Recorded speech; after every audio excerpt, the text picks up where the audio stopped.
And welcome. This conference will now be recorded. Good evening and welcome. Tonight is Monday, October 12th, 2020.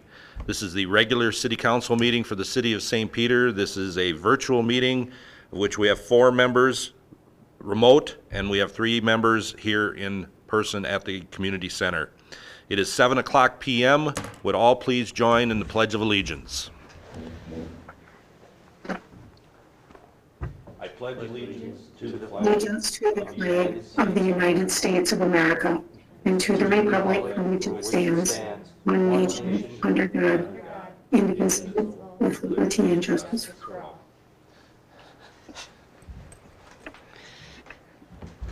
Everyone should have a copy of the agenda.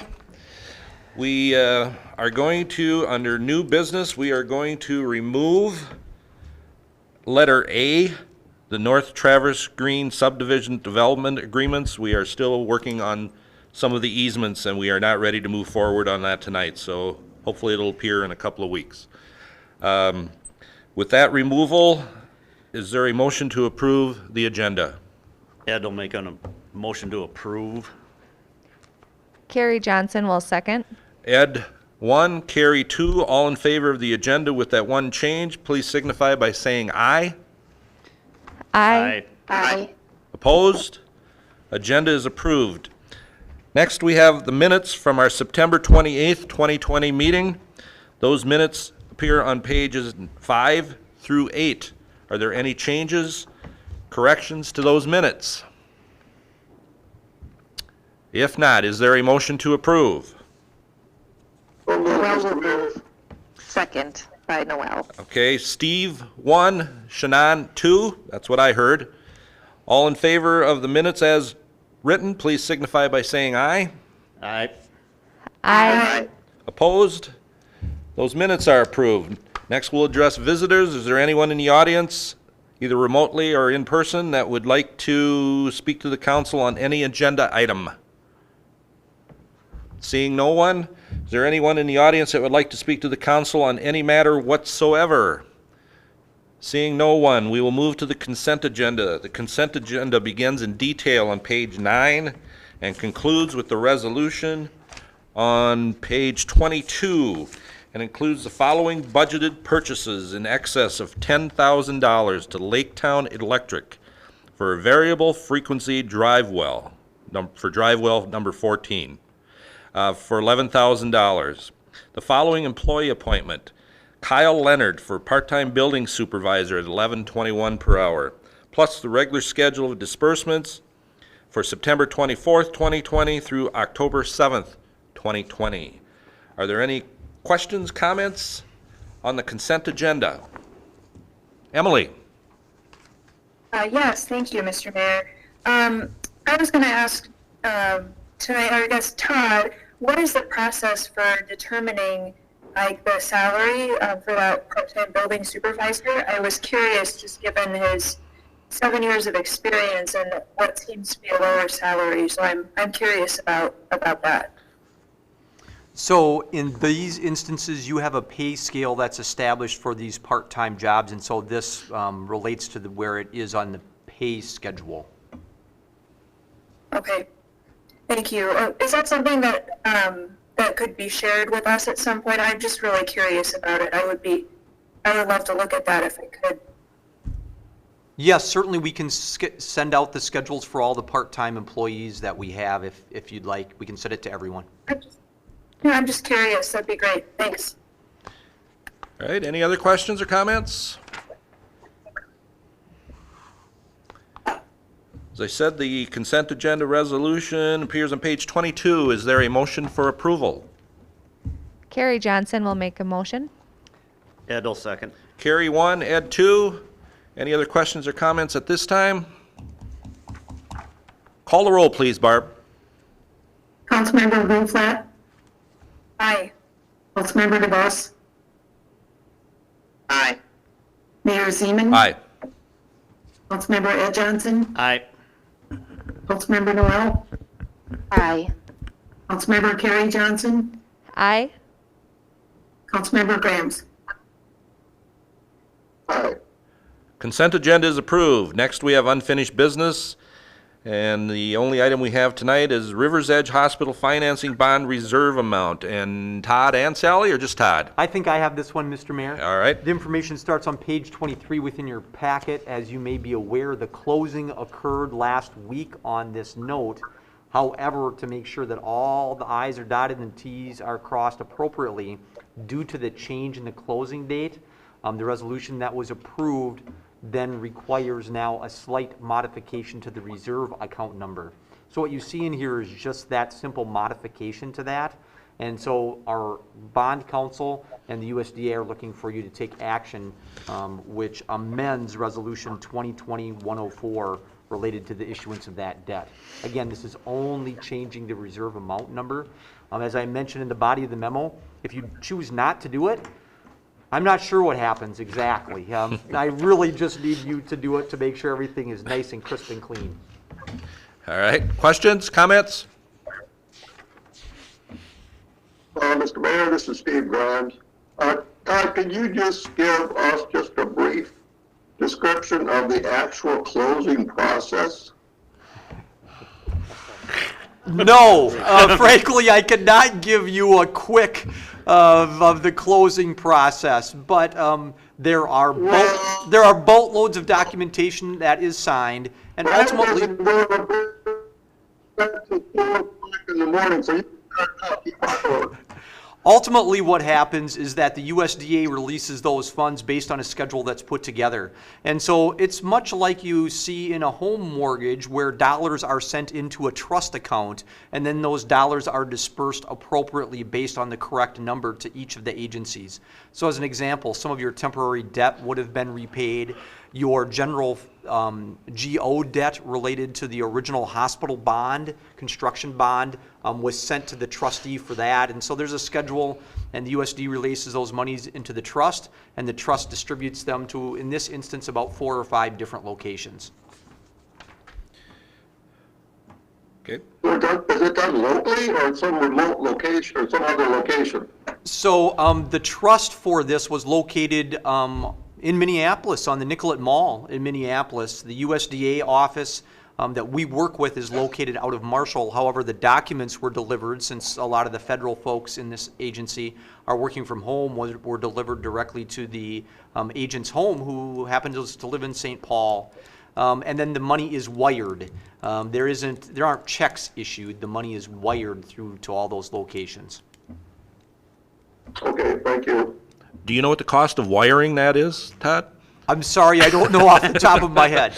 All right, thank you. Anybody else? Questions? The resolution amending resolution number 2020-104 related to the issuance of the city's $33,320,000 taxable health facilities revenue bonds appears on pages 25 and 26. Is there a motion for approval? Ed will make a Noel will motion to move. approve. I heard somebody up on the screen. I'm not sure who that was. Shannon. Okay, hi Shannon, thanks. Shannon, 1, Ed 2. Any more questions at this time? Call the roll, please, Barb. Councilmember DeVos, Aye. Mayor Zeman, Aye. Councilmember Ed Johnson, Aye. Councilmember Noel, Aye. Councilmember Carrie Johnson, Aye. Councilmember Grams, Aye. Councilmember Buflat. Aye. Resolution is approved.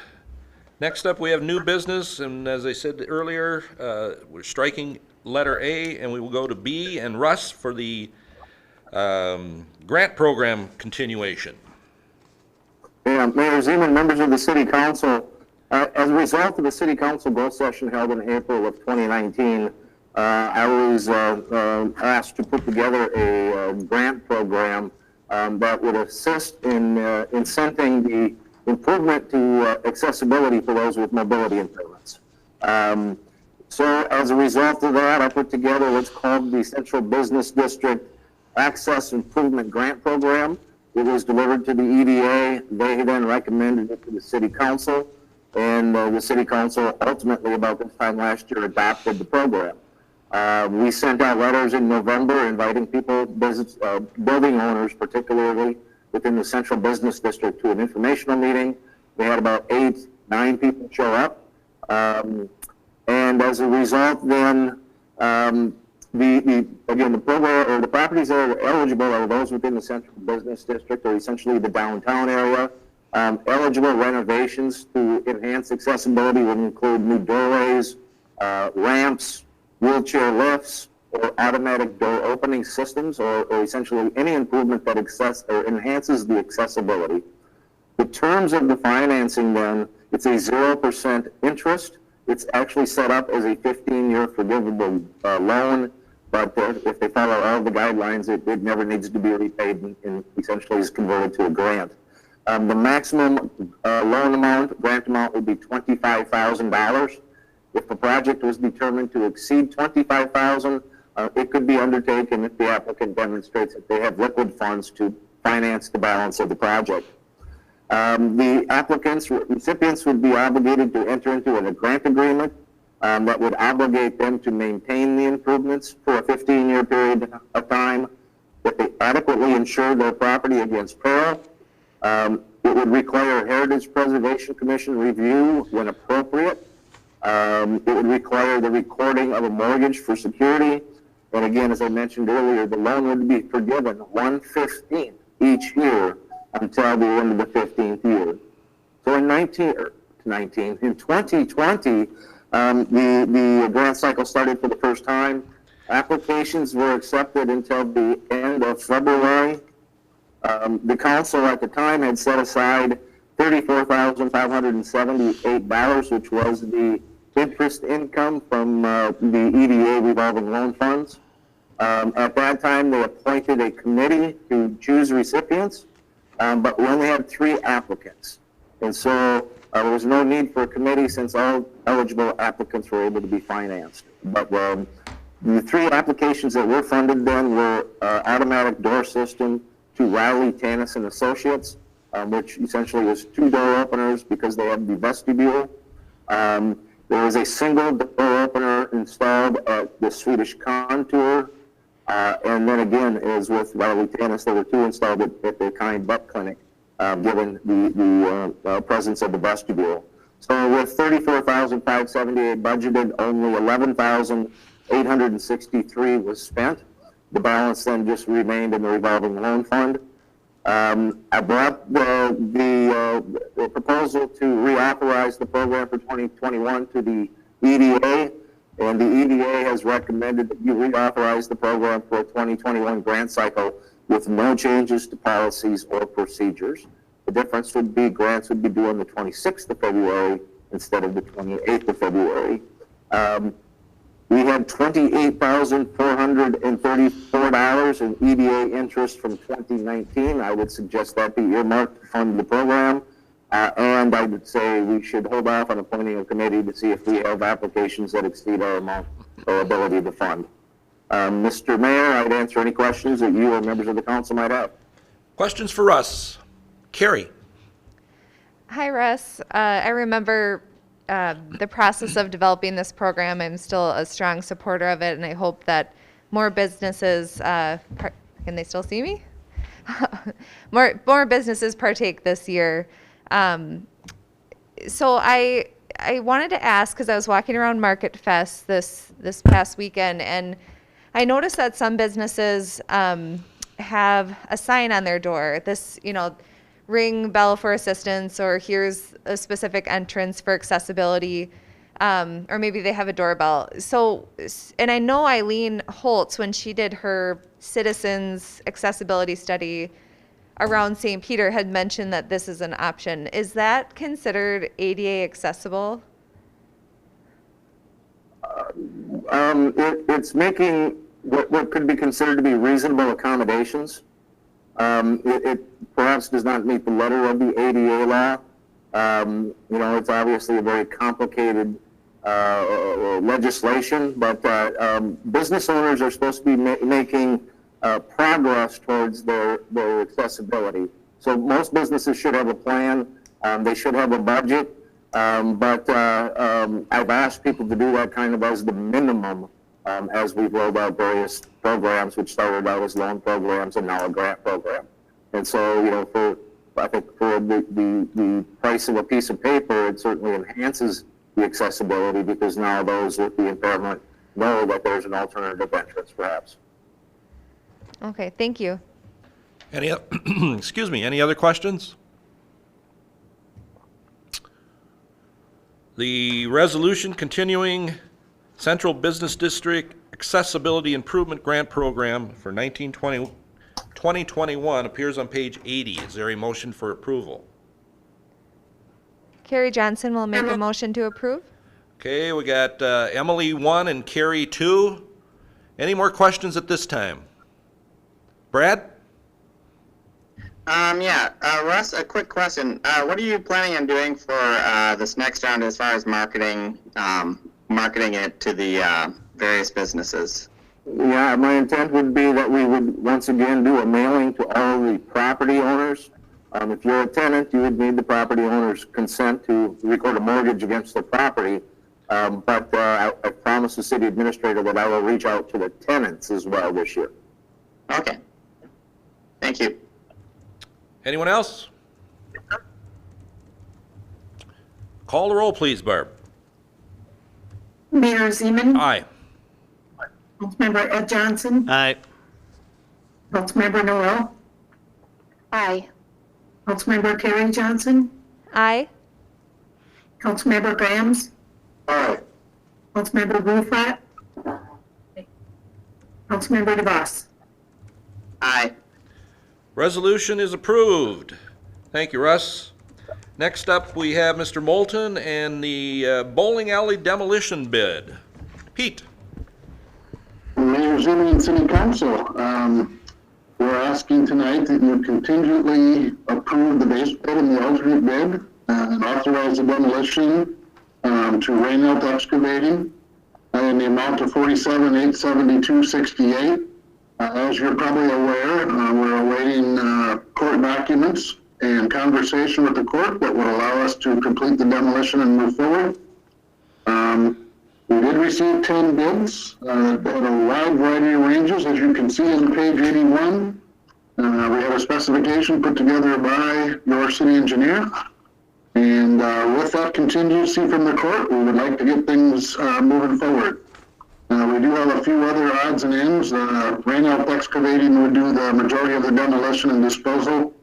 We also have to do some disconnection of utilities, removal of the existing parking lot, haul in some fill to repair the area, level the lot, and then seed it until such time as additional development would come in there.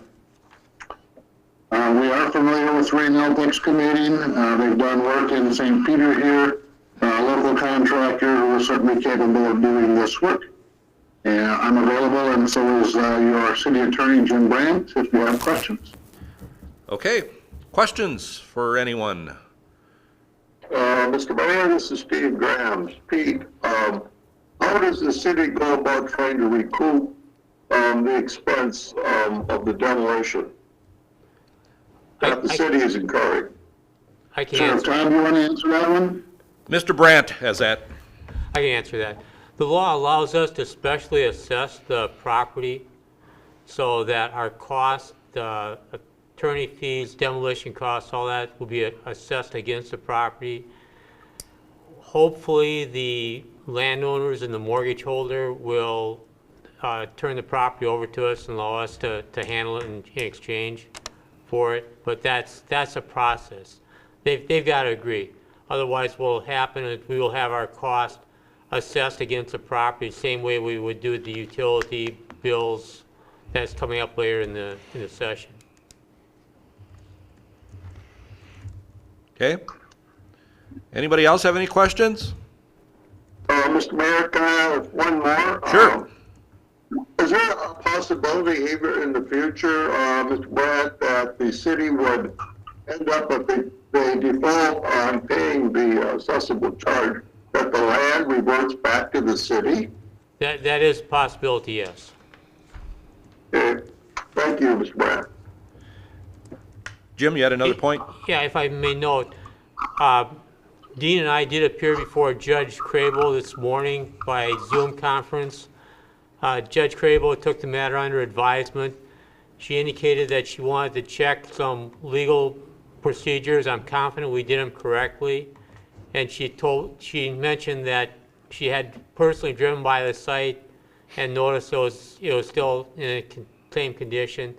And she would anticipate getting us the order sooner rather than later, which were her words. Okay. That was the question I had. Any other questions? I'm gonna ask a question, and I'm not being flippant about this. I'm serious. This lot is kind of a awkward lot for a commercial lot. Would this be a situation where we could consider a solar field if we would get it back? I'll let Pete answer that. However, from a staff perspective, our goal with this property, should it come to the city, would be to modify the land use for residential use. Okay. The access is through a residential area, and Right. so we believe that that would be the appropriate use. Yeah, I'll let Pete speak to solar field. Yeah, Todd's correct. That would be our preference, but it would work for the other two. I don't know how the residents would feel about having solar panels there, but it would work for either. I think too, it might be a little bit of challenge related to the sun regime in that area because of its proximity to the grade that is the bridge Right. on 99. Yeah. Just a thought that I had. We're a long ways away from that as far as ownership or anything like that anyway, but maybe put it in the back of our minds if it does come to that. Any other questions or comments? The resolution. Sorry, I was on the wrong page. A resolution awarding the bid for the 2020 bowling alley demolition project appears on pages 85 and 86. Is there a motion for approval? Ed will make a motion to approve. Emily will second. Ed 1, Emily 2. Any other questions at this time? Call the roll, please, Barb. Councilmember Ed Johnson, Aye. Councilmember Noel, Aye. Councilmember Carrie Johnson, Aye. Councilmember Grams, All right. Councilmember Rufat, Aye. Councilmember DeBoss, Aye. Mayor Zeman. Aye. Resolution is approved. Thank you, Pete. Jim? Next up, we have Sally with the assessment of unpaid utility charges. Sally? Mr. Mayor and City Council, we're here tonight asking for the approval of two resolutions for past delinquent utility accounts as of May 31st, 2020. Memo begins on page 87 and goes through 91. With the resolution on page 92. The amount of past due as of May 31st, 2020 is $17,795.19, of which $5,091.11 is accessible to property owners. The electric portion of past due utilities is not accessible if it's a tenant. So those have to be written off. So that's why there's such a difference. So water, wastewater, stormwater, refuse are accessible, electric is not. So that's why there's a big difference. So if it's a tenant, the electric part gets written off, but then we assess the rest of the property owners. We also do not assess balances below $10. If there's bankruptcies, we need to write those off, and death. They also get written off. So I'm asking for a resolution to prepare assessments for past due accounts on page 92, and then approval on page 93, asking for a public hearing on November 9th, Monday, November 9th. We have to give notice. We'll be sending letters to all the property owners by the end of the week if you approve this, and then we will also be putting public notices in the Herald on October 29th and November 5th. Again, the meeting will be a virtual meeting like this, we'll have we'll give them a number to call into and have them call in. And the resolution for the public hearing on past due utility accounts is on page 93. So that's Okay. our process for this going forward. All right. Questions for Sally? Shannon? Hi, Sally. I really appreciate having this table that has sort of the historical information about delinquent accounts going back to 2008. My question is about electrical charges, and I'm assuming the lack of accessibility has to do with a state statute on that. Yes. Yes, it is. Thanks. Anyone else? Sally, I have a question on, I don't know what the page number is, it's not on here, but your list of, Yes. of people that are on these lists. There's an address here that's in LeSueur County. Yes. Why? Because they get electricity from us. Okay, all right. And then what happens to people on this list if the property is sold? Because I know there's some on here that they don't own this property anymore, but they're on the list. We have to go through it because we checked most of those that they hadn't sold yet. 1, 2, 3, 7 from the bottom, 1, 2, 3, 7th, yep, 7th from the bottom on the bigger page on 428 Swiss Street. Okay. That property is sold in a little while ago, not too long ago, but a while ago. We'll go back and verify those and go to the county and make sure we did go and compare to the county, so maybe it was not in the county records at this point. That could very well be. That the county hasn't updated. I know they're in the middle of trying to get tax collection and election too, so sometimes Okay. there's some time Okay. in between, but we'll go back through and look at Yeah, that. and that, I know they get usually about a 6-week delay or whatever before they get it all Yeah, changed so we go back over. and verify with the county the addresses on those. Okay, thank you. Any other questions? Carrie? Mr. Mayor? Just a second, Steve. Also, Mr. What Mayor, is CMI? Just a second, Steve. also, when property does sell, most of the time an assessment search will come Right. through, and we will put that on if there's past due utilities to get that paid. So we might be waiting for the check too from the title company for those. Okay, all right. Okay. Carrie was first, Steve. And this will just be really quick. On the, under the names, some of them have /CMI. What does that mean? I'm That sorry if means I that missed we've that. sent them to the collection agency also, and they're trying to work with us too, but. So is that's that where the that's at. initials for the collections Yes, it agency? is. Okay, thank Yep. you. Okay. Steve? Mr. Mayor, Ms. Johnson had answered, or had asked the question I was going to. Oh, okay. So All thank you. right, thanks. Any other questions? If not, the resolution declaring unpaid charges for municipal utilities to be assessed and ordered preparation of proposed assessment appears on page 92. Is there a motion for approval? Noel will move. Carrie Johnson will second. Shannon 1, Carrie 2. Any other questions at this time? Call the roll, please, Barb. Councilmember Noel, Aye. Councilmember Carrie Johnson, Aye.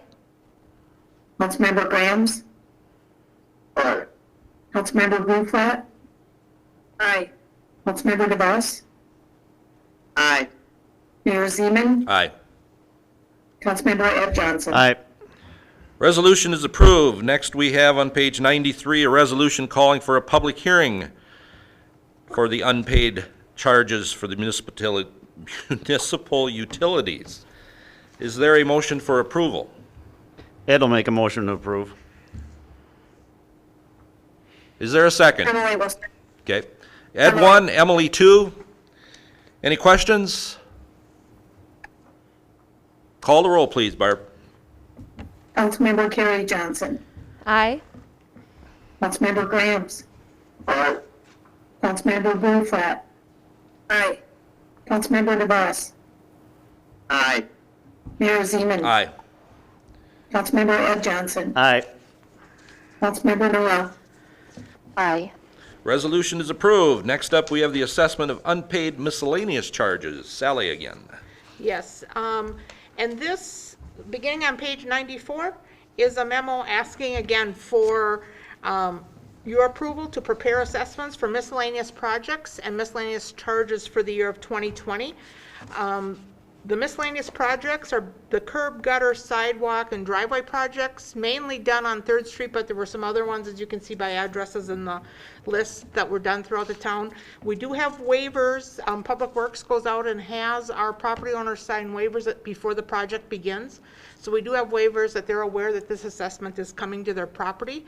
So we're just getting ready to assess it now to their property. There are some miscellaneous charges for lawn mowing and snow removal, and those will also be assessed to properties. And those charges were done from August 11th, 2020 and before. So that's where we're up to date. Lawn mowing, there might be a few more still coming in. Total amount of assessments for curb, gutter, sidewalk, and driveway is $71,278.63. The lawn mowing and snow removal is $545.37. The resolution to prepare the assessments for the project and miscellaneous assessments is on page 99. And then again on page 100, we're asking for a public hearing for this, also on Monday, November 9th.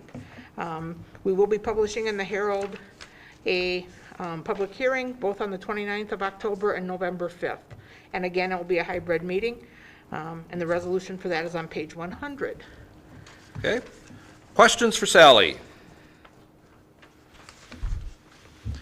Sally, these people are not delinquent. No.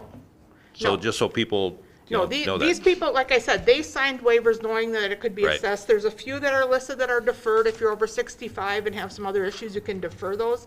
And again, those will be found when they do assess. We'll certify that at the county. When you sell the property, an assessment search is done, and those are payable in full then, or all these are payable in full when the property sells. Okay. Any other questions?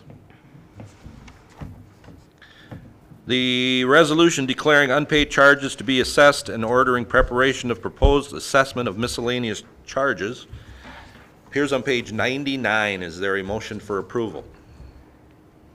Ed will make a motion to approve. So moved, Mr. Graham. All right, we got Ed 1, Steve 2. Any other questions or any questions at this time?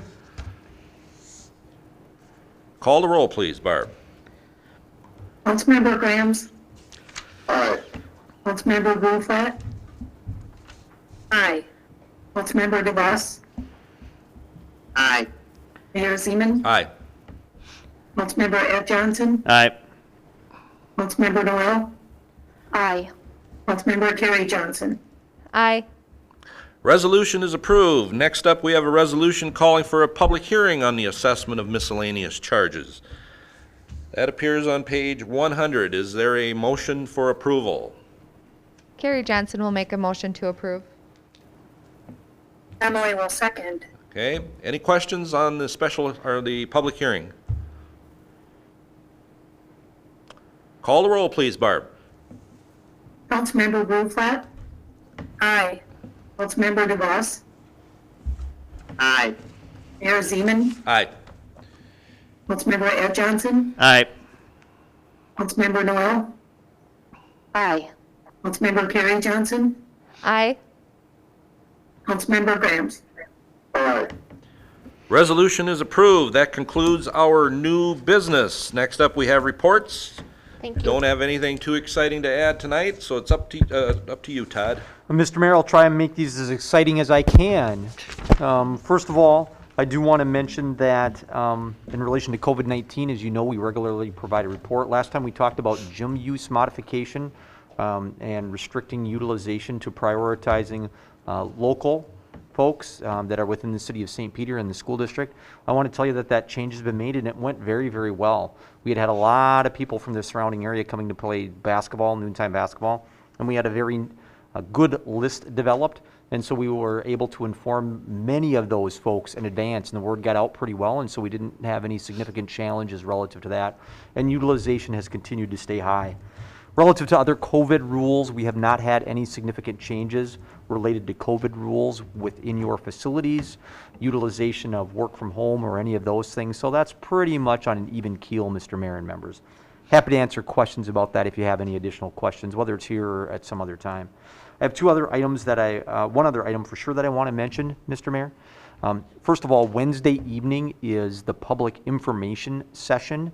It is not the hearing, but a public information opportunity on work related to North 3rd Street. We've talked about that area north of St. Julian, and so Wednesday evening is an opportunity for residents to join virtually, Pete and his team and engineers, and talk specifically about what's planned and how that works. Again, certainly council members can attend, and we'll make sure to send you a link, but it is not an official meeting of the council. This is a public information opportunity for folks. Is it just virtual only?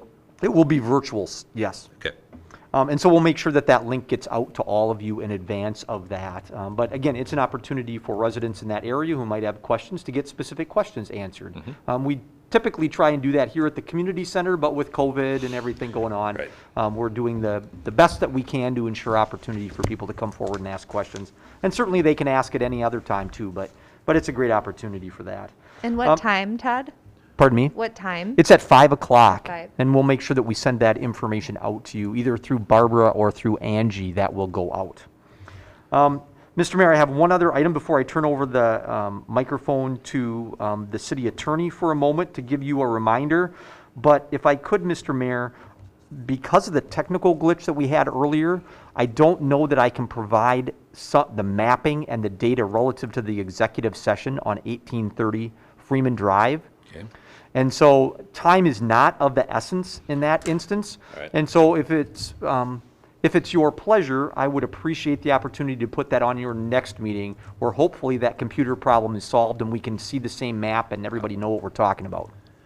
Yeah, I think that's a good idea since we do not have that. I think that was one of my questions. Where exactly is this, and if we don't have that available? Yeah. But so let's do that. I'll just make that decision that we're going to do that. And Mr. Mayor, I do have the city attorney has one reminder for you folks, and then I think that's all that I have for your meeting tonight, Okay. Mr. Mayor. Thanks. I was just instructed to remind you to get your evaluations in on Todd's evaluation. So I think they're due next Monday, so I appreciate, well, Amy would really appreciate getting them in so she can accumulate that stuff for us. Thank you. Say, Jim, I've got mine done. If you want to swing by the house and Sure. pick it up, after the meeting, it'd be just fine. All right. Anything else, Todd? That was it? Mr. Mayor, members, that's all that I have for you this evening. All right. We will go, and I said earlier, I'd ask everyone, but since we can see and hear you now, does anybody have any questions based on the things what Todd and Jim said or what anybody else said, or is there anything they would like to share? Carrie. I just wanted to share, Night to Unite was last Tuesday, and it was a beautiful evening, and it was really fun to participate, and I just wanted to thank Officer Hughes for coordinating all the first responders, firefighters, police officers, ambulance drivers, and all the neighborhood captains for making that event happen. I believe they doubled the neighborhoods this year, which is pretty impressive just given our circumstances right now. And everybody was, really practicing safe practices outside, and lots of people were wearing masks, and everyone was doing a good job distancing. But I think it just created this festive atmosphere of connection that was great to be a part of, and just appreciate everybody kind of coming together to make that work. And I hope we can double the neighborhoods next year if it all works out, and maybe we'll be in a different place in this pandemic. Who knows? Right. Thank you. Anybody else? Any questions or comments before we close? Steve? Mayor, Todd, have you gotten any kind of response from the folks over on North 3rd relative to your public meeting on the 14th? So yes, we have had on occasion through Pete's team and through engineering some additional questions, but as you know, we try really diligently to provide ample opportunities for folks. And so we're confident that there will be some people that show up and have a question or two or want to hear what other people's questions are. Okay, thank you. Thank you, Mr. Mayor. Anyone else? Shannon? Could you repeat the time of that meeting on Wednesday? I didn't catch that when I was making my notes. I believe it is at 5 o'clock. If that is not correct, hopefully people chime in. But my recollection is that it is at 5 o'clock, and we'll make sure to send out a link to all of you. Well, if your recollection is right, you've said 5 o'clock 3 times, so I think it's, based off of that, we're going to go with that for now. I also wanted to. Oh, yeah, go ahead. I I'm also sorry. wanted to I wanted to thank city staff for their hard work on getting the bowling alley work sort of wrapped up in as expedient a way as is possible, considering the legal implications of that, and for all the neighbors who've been patiently waiting, I'm sure, for that to be cleaned up. I'm sure they will really appreciate it. Okay. Anyone else? Brad? Well, at Steve's request, I changed the sign behind me, but I realized it's not very visible. It says, "Welcome Viking fans. Packer fans, please use the back door." Now, I don't know, can our council tell us, is that discriminatory and should I take it down? Well, Brad, this is Steve. You know, I saw your sign, I read it. But, you know, I've never watched a football game or a baseball game in my entire life. So could you please change it for me? Okay, I'll come up with something new next week, Steve. Thank you. All right. Anyone else? If not, is there a motion to adjourn? Ed will make a motion to adjourn. Carrie Johnson will second. Ed 1, Carrie 2, all in favor of adjournment, please signify by saying aye. Aye. All right. Opposed? We are adjourned. Thank you for all your efforts through this meeting and previous meetings.